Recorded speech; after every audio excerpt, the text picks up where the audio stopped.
I'm here with Chef AJ. I got a chance to see her speak and present at Hellfest in Marshall a couple months ago. And she's a chef, an author, and a television host. First off, Chef AJ, just thanks for the time. Maybe you could start off by telling us a little bit about yourself and where you live. Sure. My name is Chef AJ. I'm the host of a TV show called Healthy Living with Chef AJ and the author of a book called Unprocessed.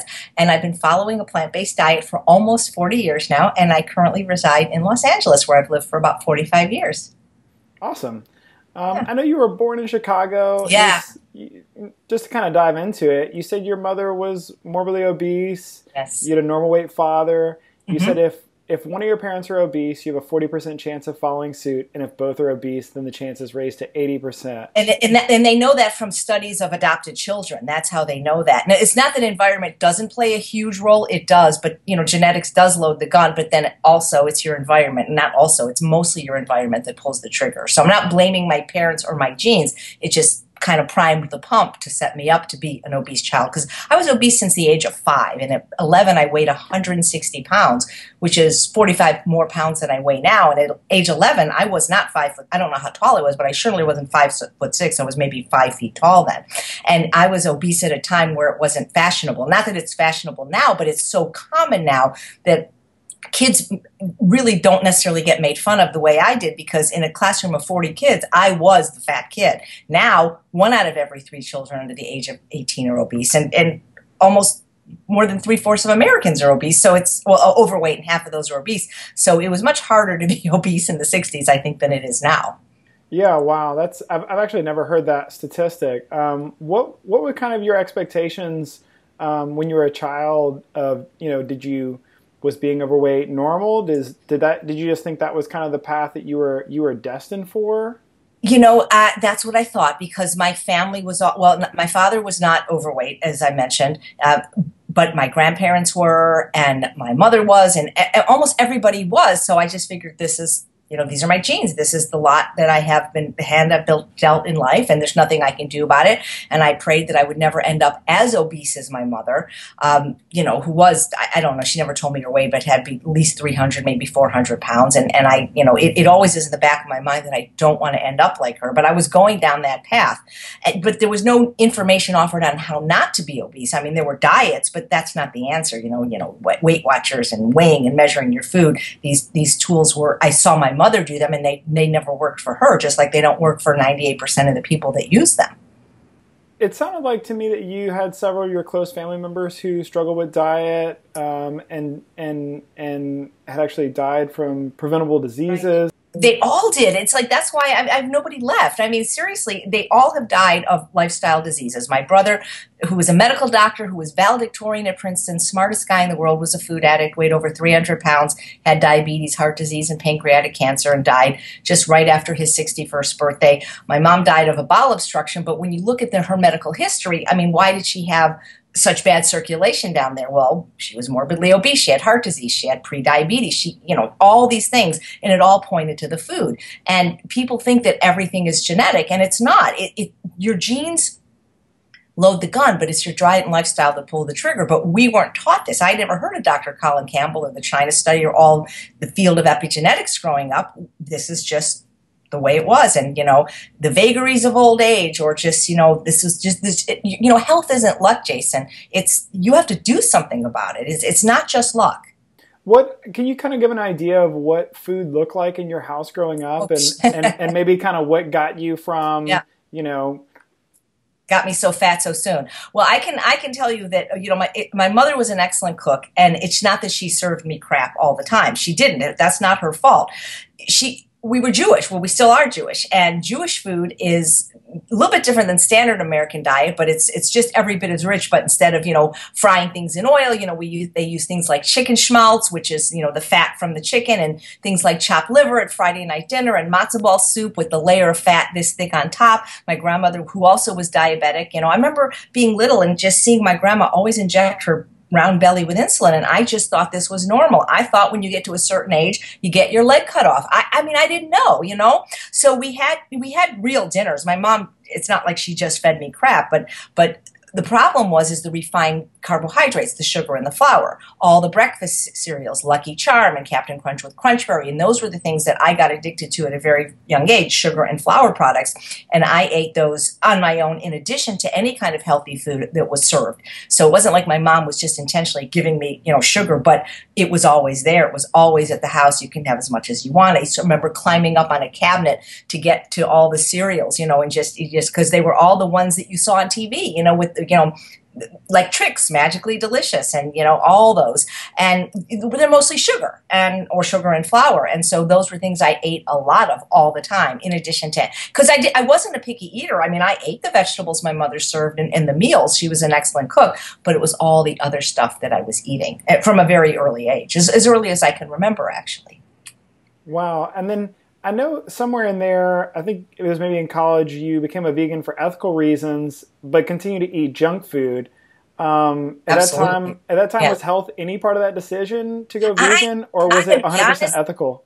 It was 100% ethical until I started bleeding. I did not think about my health until I was 43 years old. And so I became a junk food vegan at the University of Pennsylvania simply by removing all animal products. And I remember eating, I remember my dinner were like chips and Coke. I mean, that's vegan. I would go into the dining hall and there was nothing vegan. And whoever, who's going to eat a salad? I didn't eat a salad or vegetables. So I'd eat just, chips and Coke, or it was just crazy, or French fries if they had them. And that's vegan, but it's not healthy. Yeah, I think I heard you say somewhere that you had the five food groups. What were those again?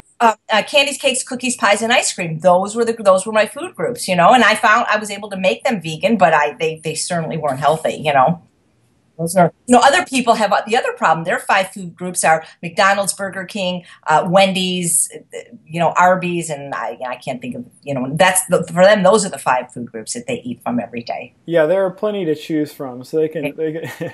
But this is considered food in the United States now, and it's not. I mean, you can eat it. It may be socially acceptable to eat it and readily available on every corner and easily affordable, but it's not food. We have gotten so far away from what food is in this country, and processed food isn't food. If it comes in a can, a box, a bottle, or a bag, with a few exceptions, beans, that's fine. It's not food. Jack LaLanne knew this 80 years ago. He said, if God made it, eat it. If man made it, don't eat it. Processed food, whether it's vegan or not, isn't food. Food has to come from a plant, not be manufactured in a plant. So if it's not a fruit, a vegetable, a whole grain, a legume, maybe some nut and seed, it's not food. It's not food. That show by Jamie Oliver, The Food Revolution, that used to air, I think, on Friday nights on NBC, school children didn't even know what broccoli was. That's pretty sad. I wasn't eating it, but at least I knew what it was. Yeah, that's crazy. Well, and I think I heard you kind of tell a story that maybe changed some things for you, which eventually led to you being anorexic for 7 years. Can you talk a little bit about what life was like during that time and kind of how you were able to eventually overcome it? Right. Well, it took years. That's why, God bless Dr. McDougall for having me give that talk that's available on YouTube, From Fat Vegan to Skinny Bitch. But this was not an overnight thing. This was a 50-year thing to finally learn what health is and how to create it in my body. So I think I remember I was living with my uncle, who was a medical doctor in Los Angeles. My parents were still in Chicago. They had sent my sister and myself out first. And I was fat. And I had never even weighed myself until I found out that at 11 years old, I weighed 160 pounds. And he had said to me, he goes, for every pound that you weigh less than $160, I'll donate $1 to your favorite charity. And sure enough, that's what I weighed. And then he said, which, please, if you're a doctor or a parent, don't ever say this to your children, daughters, or anybody. He said, you're so fat that I bet you could go a whole week without eating and it wouldn't hurt you. And I did. And it did hurt me, but that's when the seeds of anorexia were planted. And that's when they got really bad when I was in college, my weight got so low and I got so sick I had to be hospitalized. But yeah, that's kind of when it started, was just that idea that, oh, I'm so fat, the shaming. It's not fun to be fat as a woman, or I think as a person, I know that there's movements about accepting it and liking it are two different things. I mean, if somebody's overweight or obese, I accept them as a human being, but I'm not sure they like being in that body very much, because I was not even as overweight. I'm 5'6" and I weigh between 115 and 119 consistently. I've weighed as much as, well, the last time I weighed myself as an obese person was 180. I might have gotten up to 200, but that's when I stopped weighing myself. So, it's not fun. And where did that anorexia eventually lead you, and kind of what led you out of that? Yeah. Well, unfortunately, what happens with a lot of people, the anorexia turned into bulimia because I had restricted for so long, I believe 7 years, that I actually was starving on a cellular level. And then when I was hospitalized, and by the way, I don't know how they treat anorexia today, but in the 70s, it was horrible, horrible. And if I ever can get over the trauma, I might write another book, because they put us in mental hospitals, not eating disorder hospitals, the actual mental hospitals with people that were crazy, that were dangerous. I mean, there was a person that was an arsonist that, like, I was in Philadelphia at the University of Pennsylvania, and as I was a junior, and I was put in Hahnemann Hospital in a lock ward with people that were like setting people on fire. And I'm like 19 years old, and I'm really scared because I'm like with criminals. So it wasn't like, I'm sure they probably have nicer places today. I'm not sure how they're treating it. So the thing was I wanted to get out of the hospital as soon as possible. And the way to do that was to do what you were told, which was to eat. Because if you didn't eat, they had a tube, and they would actually force you to eat the food. And so what was the food that they had? Well, I was vegan, so I wasn't going to eat that. So I ate refined crap. And I got my weight up to a high enough number so that I could be released. But then again, I never ate fruits, vegetables, whole grains, and legumes. And that would have really helped had I done that from childhood. But now we have Dr. Neil Barnard, and we have all these wonderful organizations that show us what the healthiest diet is. So hopefully people won't follow in my footsteps. That's why I'm so open about this, is because I don't want people to follow in my footsteps. Eat healthy food, fruits, vegetables, whole grains, legumes. You won't be fat, you won't be sick if you do that. And I think and I know this probably goes hand in hand with it, but in a video, one thing you said was, for over 50 years, I was either overweight, obese, suffered from emotional eating, and severe food addiction. Yeah. Was there kind of that, as well as the other things you had struggled with, was there a rock bottom moment where you decided to turn it around, or was it more of a transitional time for you? I've had rock bottom moments, and probably when I attempted suicide at the age of, how old was I? About 19. That would have been a rock bottom moment in my life, but not necessarily the impetus to get slender and to get healthy. So there was probably two. The first was on January 1st, 2003, when I woke up bleeding, and it turned out I had precancerous polyps. And that set the stage in my sigmoid colon, even though I was vegan for 26 years, but I was a junk food vegan, eating flour and sugar and oil and chocolate and Coke Slurpees and all this stuff. So that was the first moment that made me realize that I have to do things differently. And I went to the Optimum Health Institute, and I learned what a healthy diet was, and I actually reversed the precancerous polyps. I had not yet released the weight because I didn't really understand that yet, but that was a pivotal moment in my recovery and in me becoming Chef AJ and writing this book that hopefully will help other people take a healthier path to freedom from food addiction and just health in general. But what really helped me to lose the weight this time, it's funny because, I always say this, Jason, is sometimes things happen to us in life that are hurtful and that are negative, and it's like, this is the worst thing that ever happened. And then years back, you look back and like, wow, if that hadn't happened, I wouldn't have had this happen today. So I started teaching cooking in the year 2000. We used to have a vegan cooking school in Santa Monica founded by Ryan Flegel called Dick and Jane Cook Vegetarian. And after I graduated culinary school, I would teach, and then I got popular teaching at different Whole Foods. And my classes would have sometimes, 75 or more people. And I was 50 pounds more than I weighed now. And I could hide it pretty well because I never had a real fat face, and I could wear a chef coat and things like that.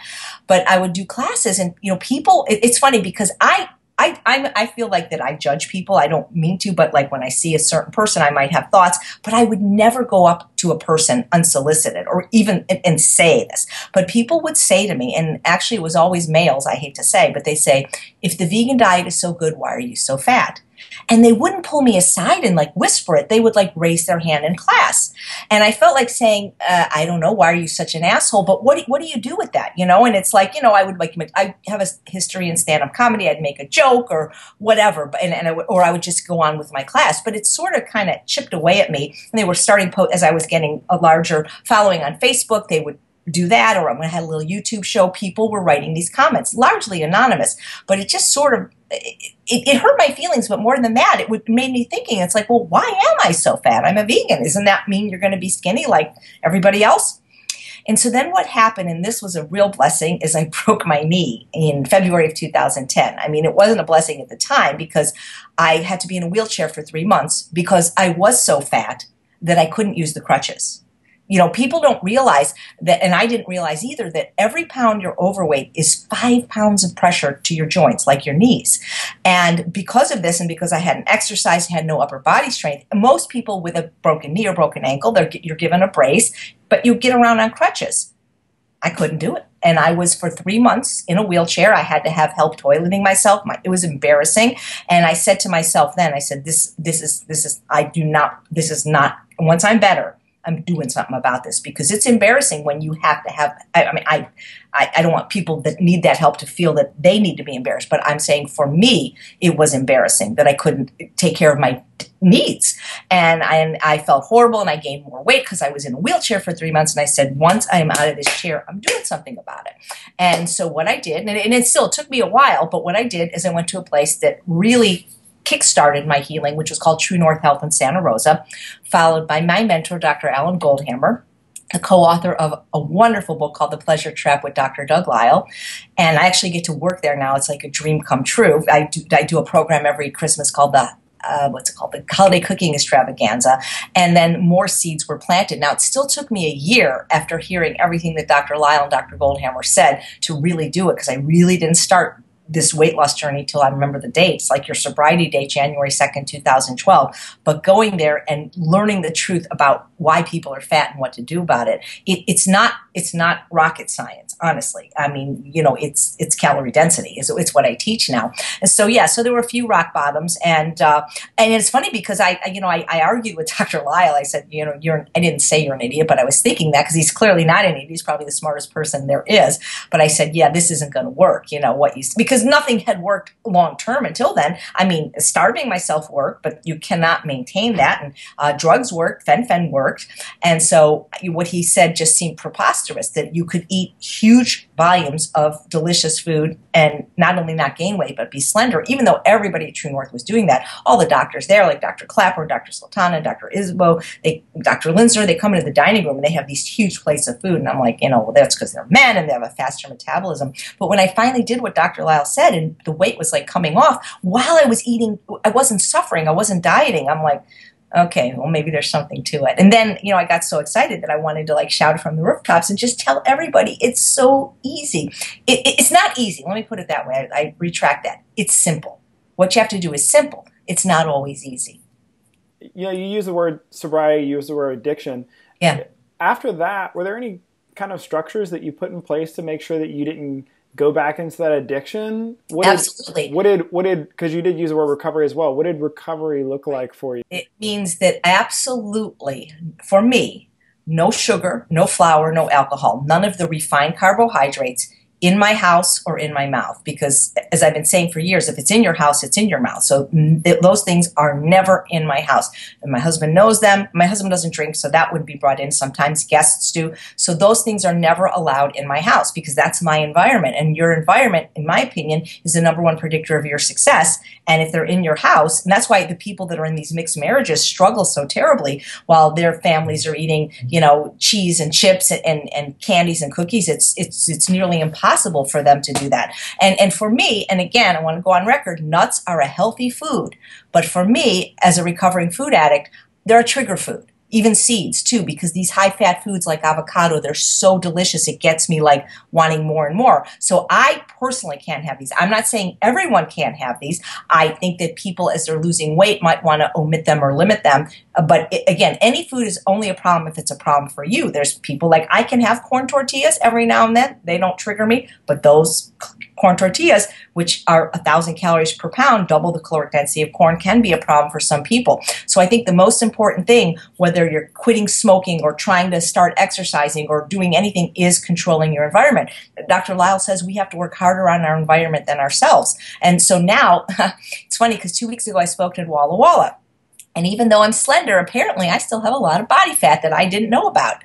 And so what's the antidote? Well, I guess what? I need to start. I do exercise. I only started a few years ago. So let me inspire people that have been couch potatoes like me. It's never too late. I didn't start exercising until I was 52, but I have never done any kind of weights or resistance. And so the only way I'm going to change that, I found out, is by doing some weights. And so what I've done is I have 3 sets of weights all over my apartment. So I can't walk into the kitchen without doing it. I go to the bathroom, I have to do it. So in all 3 rooms, there's weights. So that, again, environment. And so your environment is key, especially because I work at home most of the time, and this is where I spend time. So it's the same thing with the food. I had to change my environment. It's funny because at the beginning, even though, my husband is 6 feet, 142 pounds. He's one of these people that would be slender no matter what, right? He was 160 when we used to eat oil. I took oil away without telling him. He lost about 20 pounds. But he didn't understand this at first. And people that are not food addicts, and by the way, it's a terrible word, food addiction, because you can't be addicted to eating. You need to eat. It's refined food addiction. It's the sugars, the flours, the alcohols. And I would argue that dairy as well is addictive. So he doesn't, he likes nuts. He could go one way or the other, but we'd have them in the house, or he'd have like some tortilla chips in the house. And I'd say, these can't be in the house. And he'd say, don't worry, I'll hide them. Well, I live in a 1,000 square foot apartment. Do you think I'm not going to find them? So he understood. And so, if he eats these things, either when I'm not home, or he buys them and he keeps them at his desk at work. But he understands that this is a disease that I was born with. And again, not blaming anybody, it's the environment's going to pull the trigger. So it's just like somebody that's born with the gene for alcoholism. If they don't drink, they won't become alcoholic. And it's the same thing. Our environment now with processed foods, it didn't used to be this way when my grandparents were growing up. If there was any, there was very little. But now Americans eat 72% of their calories sometimes from processed food. And I know some vegans that eat 100% processed vegan diet, the Boca burgers and the bars, and they're not eating fruits and vegetables, which I didn't do either for 43 years. And I paid the price, both in my body and, in my mind. And now that's all I eat. So it's really great. And recovery is possible. If anything, I want to inspire people that they can, doesn't matter how long they suffered, once they get the information and do it, they'll be as slender as they want to be, depending on to the degree at which they do it. Yeah, that's all great advice. So I know you have an ultimate weight loss program that you run now. Can you talk a little bit about what that is?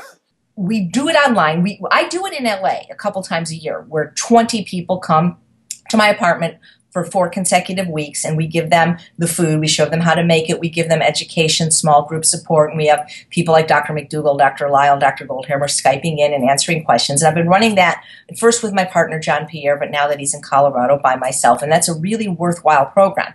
The problem is I can only fit 20 people here, and people all over, when they heard about this, wanted to join. So what we did is a couple years ago, we did an ultimate weight loss seminar, a live seminar, and we recorded it. And so that all the information they need to succeed is there, as well as a 21-day meal plan. But they get when they join, they get a small group experience. Well, it's not small anymore, so we just hit over 1,000, but they get, now it's relatively large group coaching, but for me and John Pierre, we can answer their questions, and then they support each other, because support is huge. I believe it was Dr. Michael Roizen of the Cleveland Clinic who I interviewed that said, when you have a buddy, when you have support, that's even stronger than any anti-addiction medicine. And because we have people from all over the world. If I'm asleep at 4 a.m, somebody else is awake. If somebody's typing and they're reaching out for help. And I think when you see that other people have succeeded, it helps you know that this is not this is possible, that it's not just me, that I'm not extraordinary. I think I'm intelligent and I'm diligent, but listen, if I was that extraordinary, it wouldn't have taken till I was, 52 years old to get thin. So in a way, it's good, because a lot of people teaching weight loss have never been overweight. Like, I don't want to mention names, but you see some of the celebrities or some of these programs, whether they're doctors or dietitians, these people have never had an ounce of extra body fat. And Tony Robbins has always said, if you want success in one area, find out somebody that's had that success and kept it, and consider doing what they're doing, at least for a certain period. So it's a good program. It's based on science, based on calorie density and abstinence from sugar, flour, and alcohol, and moderating the use of any high-fat foods if they're a problem, and avoiding trigger foods, and setting up your environment. And like any other program, it only works if you work it. But we have outside forces that come in, and people have stress that they don't deal with, and past childhood trauma or recent trauma or anger or loneliness. And if you're using food as a drug and not using it for hunger and survival, no program probably is going to work completely long term. So there's an emotional aspect that a lot of people don't want to deal with, and that makes it harder. I believe if you don't deal with these things. You'll probably never completely deal with your weight, not long term. So that's another component. And but the most important thing is getting the food right. And once you get the food right, that's the freedom, because the freedom from the addictive cravings for sugar and flour and alcohol, that freedom feels better than the food ever did. Once somebody gets to that point, but while they're in the throes of addiction, they don't hear that and feel that. Would you say that there are any common, quote unquote, healthy misconceptions that you sometimes find over and over you have to re-educate people on in the program? Yeah, absolutely. Moderation. When I hear that, I just want to scream, because moderation has never worked. If moderation worked, we wouldn't have almost 80% of our population overweight and half of those obese. And I'll tell you that moderation has never worked for an addict. Try telling any alcoholic that as long as they would just drink less, they wouldn't be an alcoholic. Or if instead of drinking vodka, they drank light beer. So moderation, that's a myth. It doesn't work. There are some people like my husband who just their brain chemistry is such that doesn't matter what they eat or drink, they're not going to become alcoholic, they're not going to become food addicts. And these are the people, unfortunately, that are preaching the moderation and telling us overweight people like, well, just do what I do, push myself away from the table.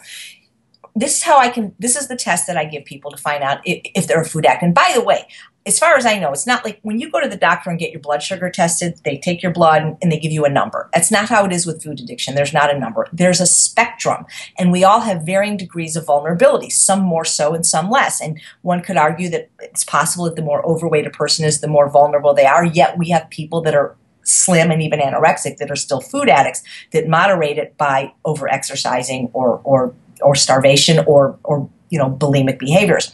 And so this is how I tell people you can test it. You go to the store and you buy a bag of Mint Milano cookies by Pepperidge Farm or whatever is your favorite. Those were my favorite growing up. But if you don't like Mint Milano, it won't work. But whatever your favorite, quote unquote, sugary, floury, oily, kind of treat is, or if it's potato chips, whatever it is, your favorite snack food that you absolutely can't live without. You go buy a bag and you open that bag and you have one Mint Milano cookie. And then you close it up and you put it on the shelf. And if you can wait about 3 months before having another without suffering or without even thinking about that bag there or wanting it, you're probably not a food addict. But if you can't do that, then you probably are sensitive to these refined carbohydrates. What people don't understand, the other thing is like bread is healthy. And the problem I have with so many of the vegan educators who I love dearly and have learned so much from is, to my knowledge, none of them have ever been overweight or struggled with this problem. And so, Ezekiel bread probably can be healthy for somebody that doesn't have this disease, but it doesn't matter what form it is, because sugar and flour, whether it's whole grain pasta or Ezekiel bread, it goes through the same refining process as drugs and alcohol. If you were in somewhere that grew the coca leaf for cocaine and chewed on a leaf, you'd get a little mild buzz like a cup of coffee. And you're not going to get addicted to it. But you take that leaf and you refine it to cocaine, it's a whole nother story. And it's the same thing. If you ate some barley in a bowl, you'd probably be fine, but you turn it into grain alcohol. So what happens in the refining is what makes our brain sensitive to it. And because a lot of these educators don't have this problem, so many of the meal plans and so many of the suggestions are, as long as it's no oil and whole food plant-based, you'll be fine. And it's not true, because there's a lot of, quote unquote, and I put myself in this group, fat vegans that are struggling with this eating plan. And you remove the refined carbohydrates, the sugar and flour. And unfortunately, abstinence is not sexy, but either is impotence, which a lot of people get from eating a bad diet. But when you do abstain from these permanently, your brain chemistry stabilizes and your body becomes slender. And eventually you don't miss them, because like they say, nothing tastes as good as thin feels. But I think that's the misconception, that people that are overweight, it's because they're not moderate in these things. You can't moderate the use of an addictive substance. That's how you know. If somebody told me, just eat one okra a day, I'd be like, fine, okay. But you can't do that with peanut M&Ms or Haagen-Dazs ice cream or vegan tofu. My mentor, Dr. Goldhammer, says that if you could have moderated the use of these substances and be healthy and slim, you would have done it already. But you're overweight. If you're overweight, it's probably not you.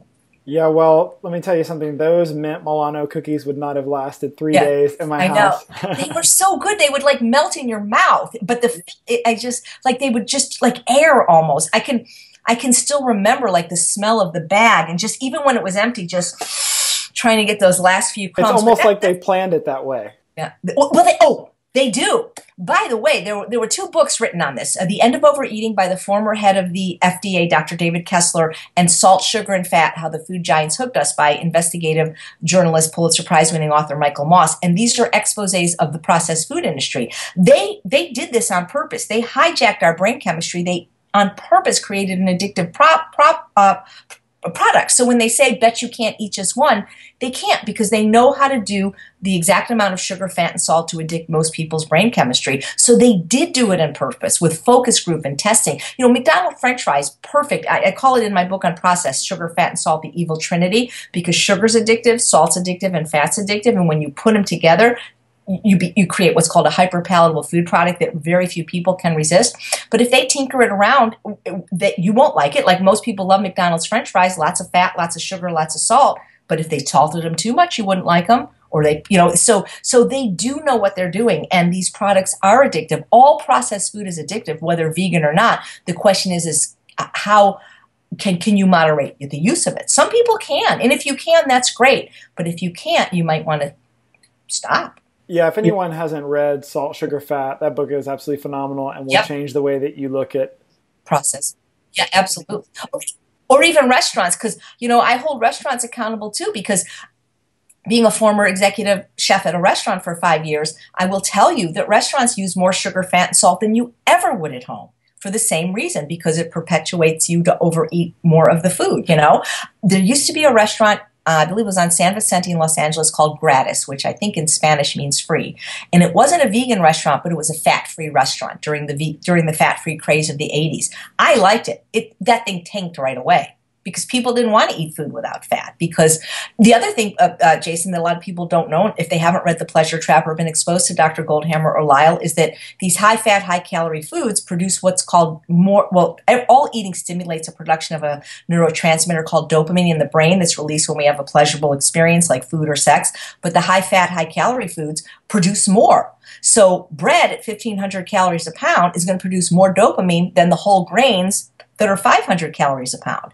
And olive oil, or 4,000 calories a pound, are going to produce a lot more dopamine than olives at 500 calories a pound. So eating potatoes, which is how I got skinny, by the way, is eating all the potatoes I wanted, and I still do. Potatoes are only 400 calories a pound. But you put cheese on them, or butter, or sour cream, and now, or make them into French fries, and now they're 2,500 calories a pound. So it's not the carbs that are bad, it's the processing of the carbs that are bad. And that's what makes them much more calorically dense. So when you process a food, whether it's corn into corn oil or beets into sugar, you make them calorie dense and nutrient poor.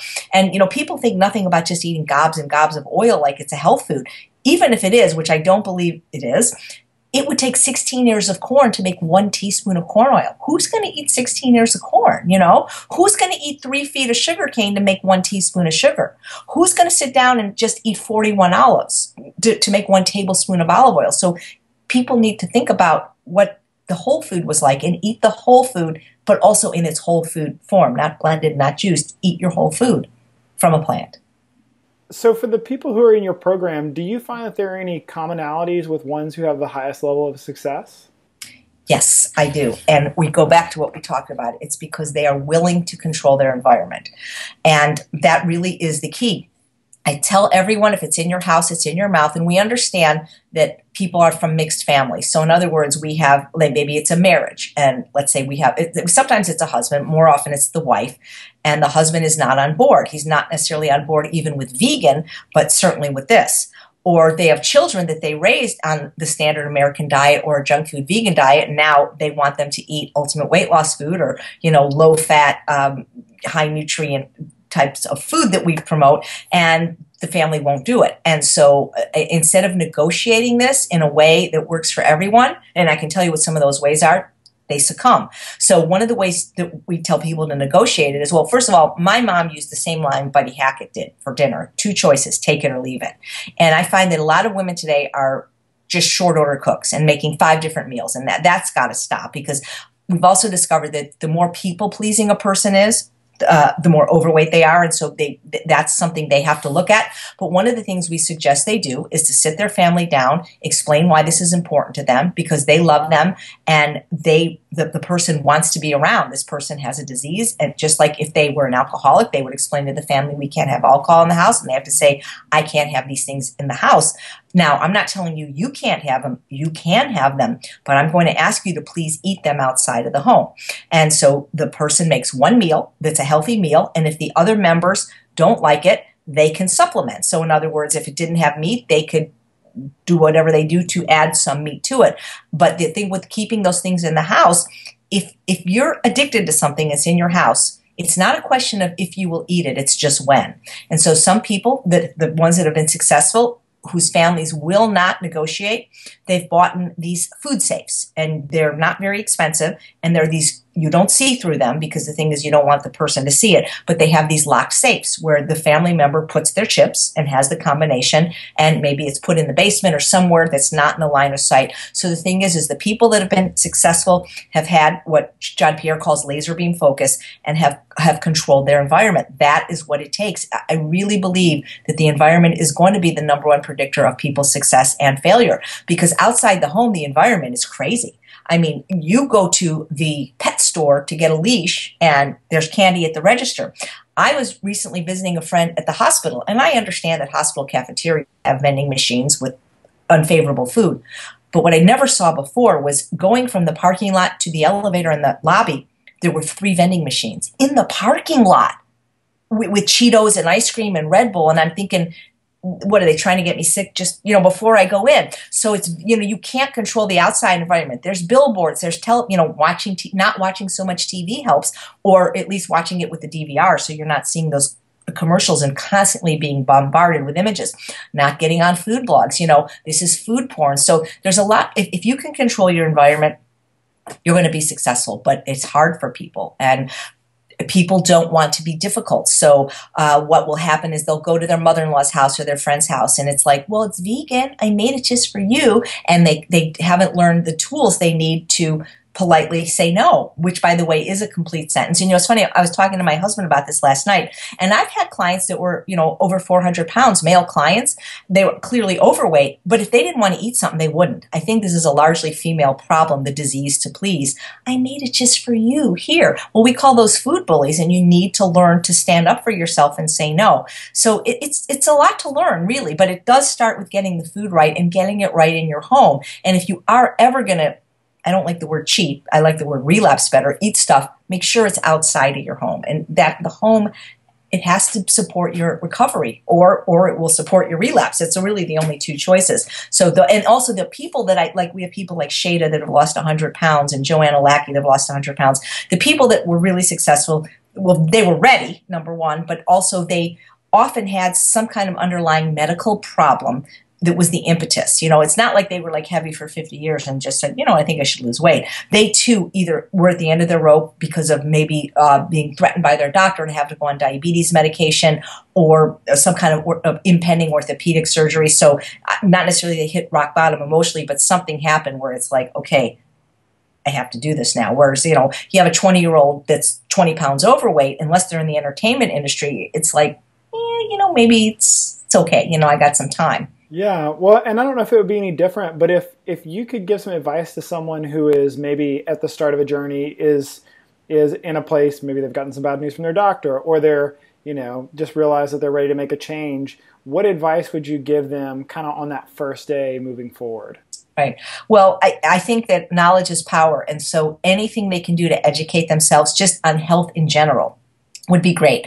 I tell most people at first to watch Forks Over Knives, because not everybody, the China Study, by the way, is a great book and I recommend it to everyone. But if you've never read a book on science or nutrition, that can be a little daunting.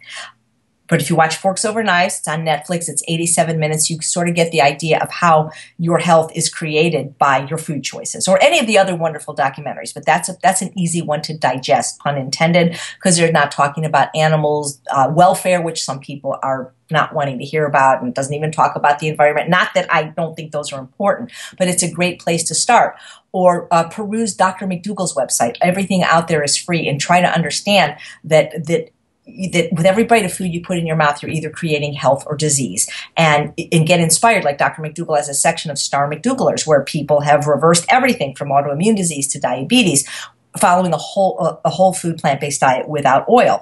And so I would get people to educate themselves, inspire themselves, get support, whether it's from Ultimate Weight Loss or the McDougall forums, or even just having a mentor, a coach, or a buddy, because that really does help to not have to go it alone.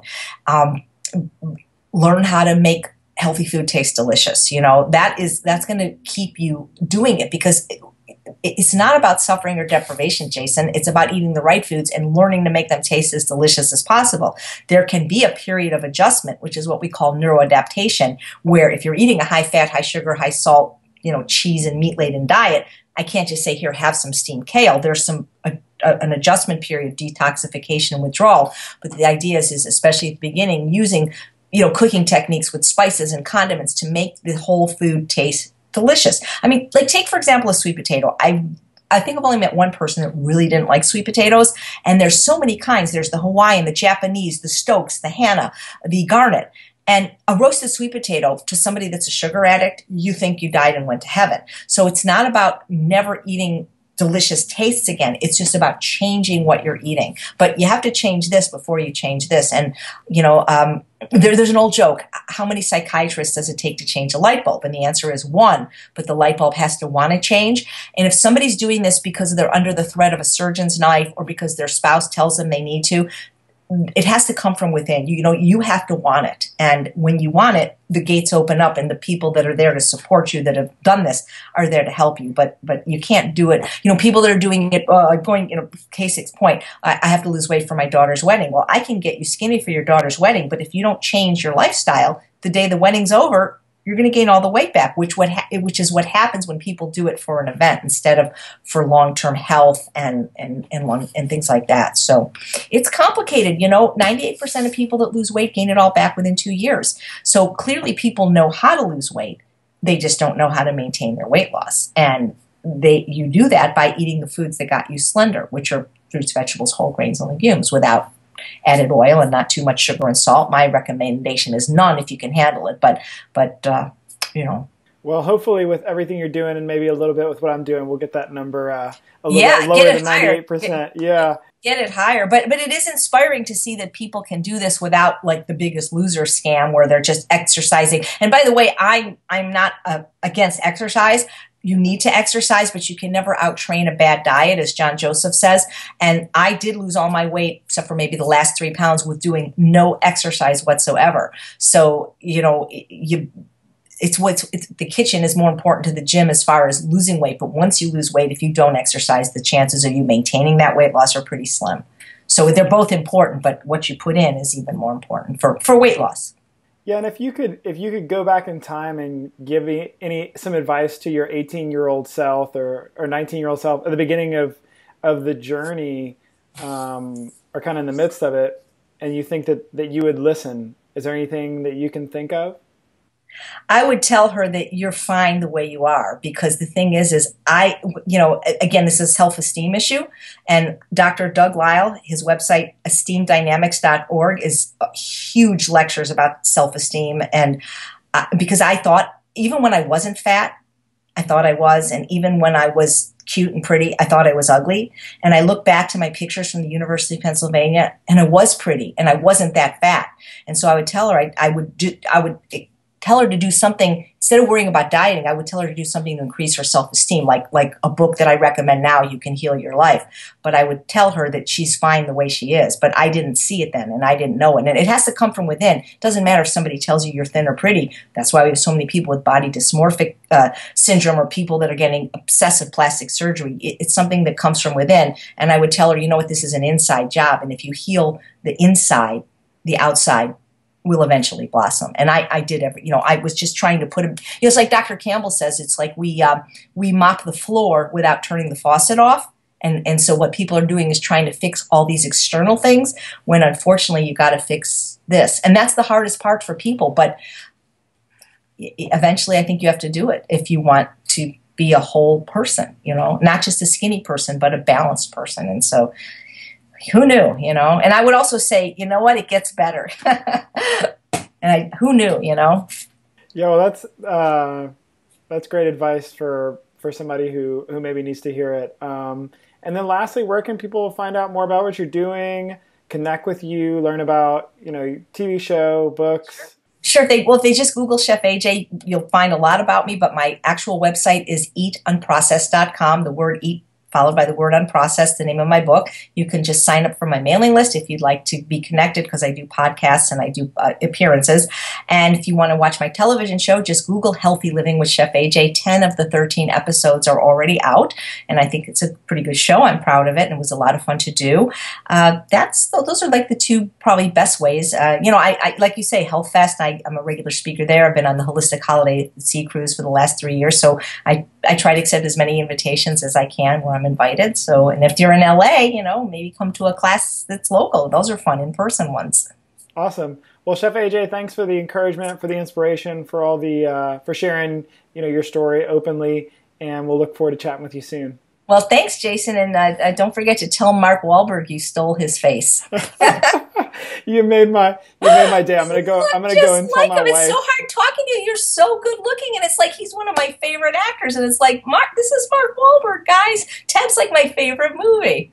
You got to send your picture to him. I mean, you guys could be brothers. Okay, deal. Yeah. If I get any recognition, I'll let you know. I'll credit you. All right. Thank you so much. Take care. Bye.